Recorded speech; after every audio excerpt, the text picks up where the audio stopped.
আসসালামু আলাইকুম। আজকে আমি আপনাদেরকে দেখাবো কিভাবে খুব চমৎকার একটি ছোলা বুট রান্না করবেন এরকম ঘন করে। টেস্ট হয় দুর্দান্ত। আমরা অনেকে এই রেসিপিটা নেটে খুঁজে পাচ্ছি না, তো তাদের জন্য এই ভিডিওটা আজকে করা।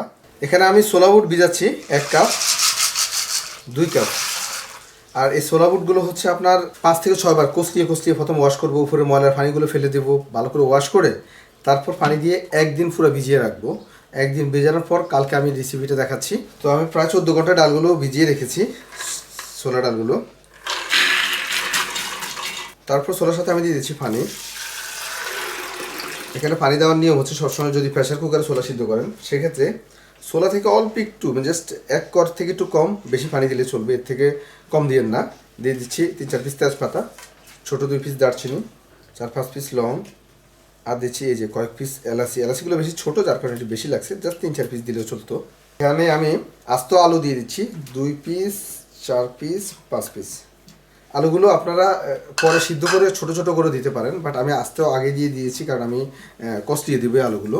আর লবণ দিচ্ছি পরিমাণ মতো। এখানে আমি টোটাল 1 টেবিল স্পুনের মতো লবণ দিয়েছি।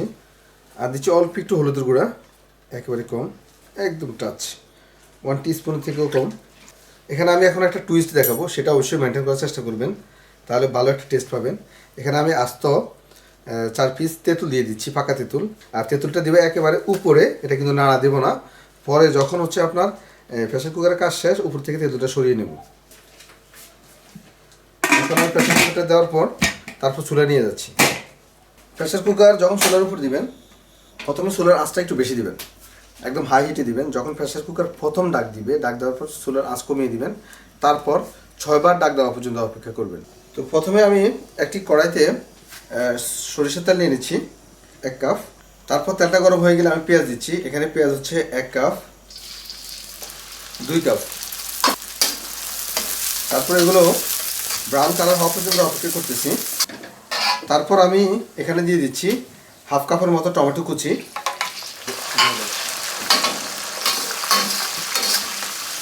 আর দিচ্ছি আদা এবং রসুনের পেস্ট 1 কাপের 4 ভাগের 1 ভাগ।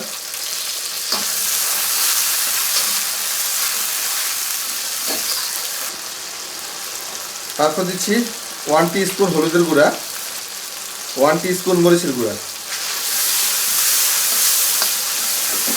বাস, আমার ছোলাটা সিদ্ধ হয়ে গিয়েছে। এখন আমি ছোলা বের করে নিচ্ছি। তারপর গ্রেভিতে আমি ছোলাটা ঢেলে দিচ্ছি। বিসমিল্লাহ। এখন যে জিনিসটা আমি আপনাদেরকে দেখাই, যে দেখেন ছোলা এভাবে চাপ দিলে একেবারে বত্তা হয়ে যাবে, মানে একদম নরম করে নিতে হবে ছোলা।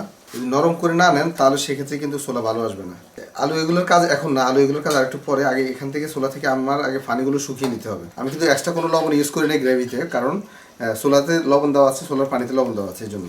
আর এখানে উপরে যে তেঁতুলটা ছিল, তেঁতুলটা আমি সরিয়ে নিয়েছি। আপনারা যদি আস্ত তেঁতুল না থাকে, তেঁতুল একটু কষলিয়ে তেঁতুলের পানিটাও ইউজ করতে পারেন, তবে সেক্ষেত্রে একদম লাস্ট মুহূর্তে দিলেও চলবে। এই দেখেন পানি অলমোস্ট শুকিয়ে আসছে। এই মুহূর্তে এসে আমি দিচ্ছি এই মশলাটা, স্পেশালি আমার তৈরি স্পাইসগুলোতে পেয়ে যাবেন। এটা খুবই দুর্দান্ত, যে কোনো ধরনের মাংস বা ছোলা বুট রান্নার করার ক্ষেত্রে এই মশলাটা দুর্দান্ত কাজ করে। তো আমি এই মশলা দিচ্ছি 1 টেবিল স্পুন, 2 টেবিল স্পুন। এই মশলা লাস্ট মুহূর্তে দেওয়ার কারণটা হচ্ছে এটা অ্যারোমাটা খুবই চমৎকার লাগবে। এই যে এখন দেখেন আলুগুলো এখনও কিন্তু আস্ত আছে, আমি আলুগুলো এখনও গলাই নাই। এটার কারণ হচ্ছে আলু যদি আগে গলান সেক্ষেত্রে কিন্তু নিচে পোড়া লেগে যাবে, মানে ঘন হয়ে যাবে।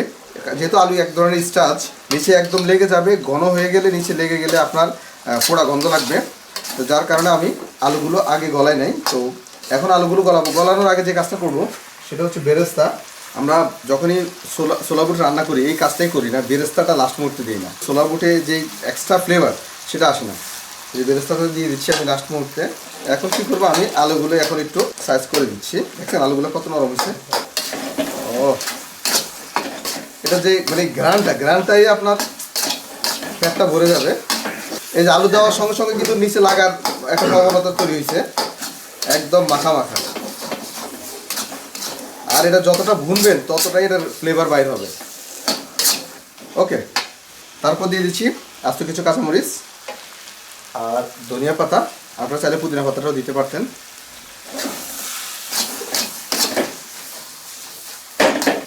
এখন থেকে আর ছোলা বুট রান্না কষ্ট হবে না।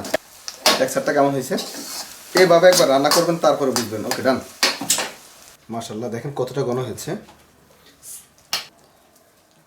উফ, দেখেন কতটা ঘন হয়েছে। আর এটা যখন মুড়ি মাখা এটা দিয়ে মাখবেন, তারপর উপর ভাজা পেঁয়াজ দিচ্ছি, দিচ্ছি 2 এক পিস ধনিয়া পাতা।